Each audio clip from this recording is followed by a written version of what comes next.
Hey guys, what's going on? This week on Jay Speak, we talk about Friedman guitars.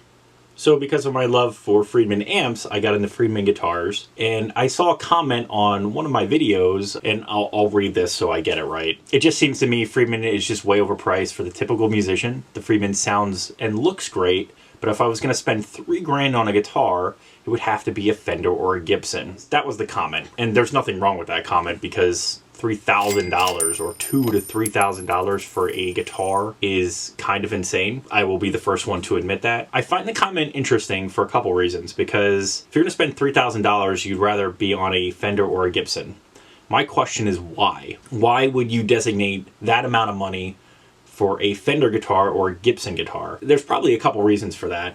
At the end of the day, you're kind of paying for a name, right? Fender and Gibson are household names when it comes to guitar playing. A non-musician probably knows those names, and dare I say might know Fender more than Gibson, because Fender puts a lot of time, money, and product out there more than Gibson. They've got Fender Play, so they'll teach you how to play guitar. They've got their guitars, they've got apparel, they've got bar stools, they've got signs, they have all this other stuff that has nothing to do with actually buying a guitar. But I think they're more of a household name than Gibson. Now, if you're a semi-musician and you're familiar with guitar heroes, I think Gibson is probably going to be the one you know, and that's fine.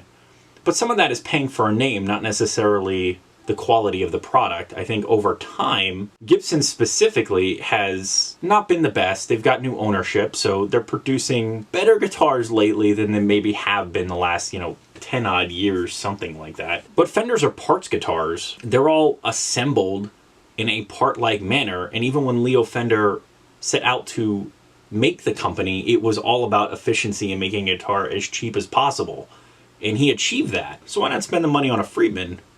I would tell you from personal experience, I've played vintage Gibsons, standard production Gibsons, custom shop Gibsons. I've not played any Fender custom shop guitars. I played some of their vintage stuff and standard production. Mexican-made guitars, American-made guitars, Fenders, I've played them. I will tell you there is a definite difference between some of the feels of the guitars depending on the country it's made, but at the same time, they do a lot of things that I don't necessarily like. I mean, they gloss the necks, the fretboards. Some of the parts of the guitars aren't the best in my opinion. I like one bridge versus another. Gibsons, I'm definitely more of a Gibson guy. If you're going to take Fender guitars out and a Gibson guitar out, I will gravitate towards the Gibson. That's just the way it is. I grew up liking those guitars, watching my own guitar heroes play those guitars, so that's what I like. I also like the feel of a Gibson versus a Fender. However, when I started playing Friedman guitars, something changed. Their necks are amazing. And the first thing I will tell you is that I would always try to keep my guitars pristine and try not to muck them up. For the most part, Friedmans sell you relic guitars. So that's a whole thing mentally you have to get over, is that they're already used.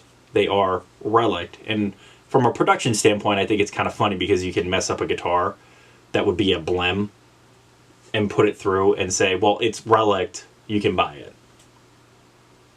I don't think Friedman's doing that. I think the wear on the guitars is semi-legitimate. Depending on the type of player you are, you will notice that it's worn correctly versus incorrectly. Like some of the things I've seen Sir do or Fano, some of it doesn't look authentic. I would say Friedman's look more authentic in the relic end. And even Fenders do too, so some of the ones I've seen anyway. I'd love to try a Fender custom shop though. But Friedman's, they feel really good.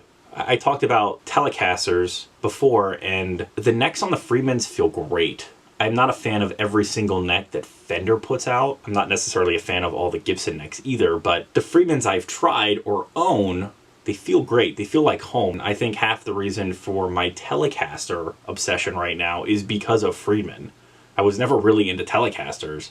I played a few Fenders and I liked them. Every Friedman I have played, I absolutely fell in love with as far as like the feel, and I just love to play them. Their necks feel good, the fretboards feel good under my fingers. It's a Telecaster, so they're not hard to control by any means. They're just great guitars. I think they sound great. Yeah, $3,000 for a guitar is a lot, and I will tell you right now, I haven't spent $3,000 on any of them. $2,000's even pushing it. Look for them used. I think you can get a better quality guitar from Friedman nowadays than you can from some of the same price Fenders or Gibsons. And again, I'm talking used, not brand new. Brand new, I think, is ridiculous. Some of the Fender models, even at $2,000 for a basic Telecaster or a basic Jazzmaster, to me is a joke. I think the new Ultra Series is pretty cool. I think there's a little more attention to detail when it comes to the Friedmans.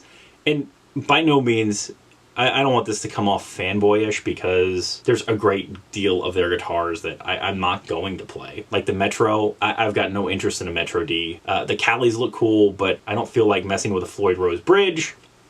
But the Callies look really cool, and there's some great tones I've heard other people play, but just not me. I don't know that I'll get a single coil Stratocaster by Friedman.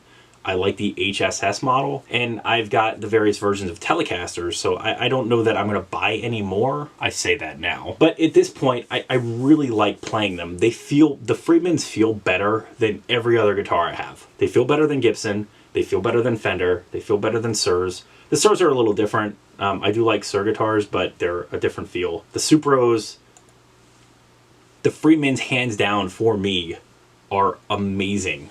They sound great. They just feel so nice to play. I don't know how to explain it other than they feel so good to play that why use anything else? I mean, it's really got me debating, do I sell some of my Fenders and Gibsons, because I really enjoy the Friedmans. And if I'm only going to play 5 guitars, why would I have some other stuff? I would tell you tonal variety is one reason why you would have multiples. You know, I think it's worth getting at least one Friedman based on that comment. $3,000 is a lot of money, period. I mean, it is. So you got to choose wisely. If you can buy 3 Fender Telecasters versus 1 Friedman Telecaster, who am I to say that the right choice is the Friedman? Because it might not be. You can get a lot of tonal variety out of 3 different guitars than you can 1. But at the end of the day, I think the build quality is amazing. I don't know what else to tell you.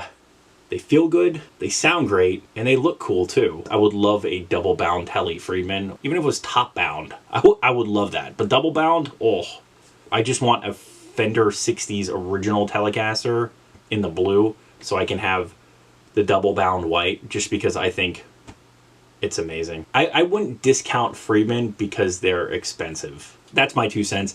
I saw that comment and it got me thinking. I will just overall tell you, Friedman makes wonderful products. I'm not getting anything for this. This is my true honest opinion, and that's what I do on this channel, is tell you what I think based on my experience. If you have any questions or comments, please leave them below. As always, thanks for watching. Remember to like, share, and subscribe. Many more videos to come. Don't miss one sub.